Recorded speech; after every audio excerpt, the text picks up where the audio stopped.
Yawwa, da yau na daina sa mata a interview da. Da sai yaushe. Sai ranar da kuka daina sa a baya a Kano. Ni comedy ya fi min siya wa mata a baya. Jamila na gudu, ina so zan siya miki a bayar wannan sallar.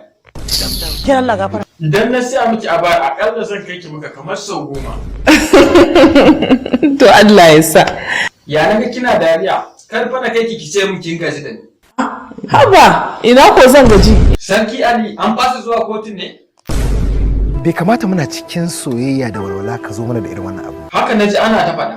Magana yara kuma? Kaniyarka. Sadiq, ba kai kai zai a kotun ba? Wallahi asiri suka mu. To, Kai ka faɗa min za a ji. a hayyaci da nake ba. Kai ne. A ruba min asiri. To wallahi ba zai yi ba.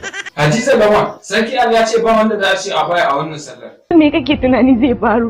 A'a, kar ki damu, ina Sarki Ali. Wannan dukiya ta ce. Hadiza Gabon, ba na barin saya miki a baya sallah ba. Allah da annabi ka rufa mu asiri. Wai kina nufin kin haƙura?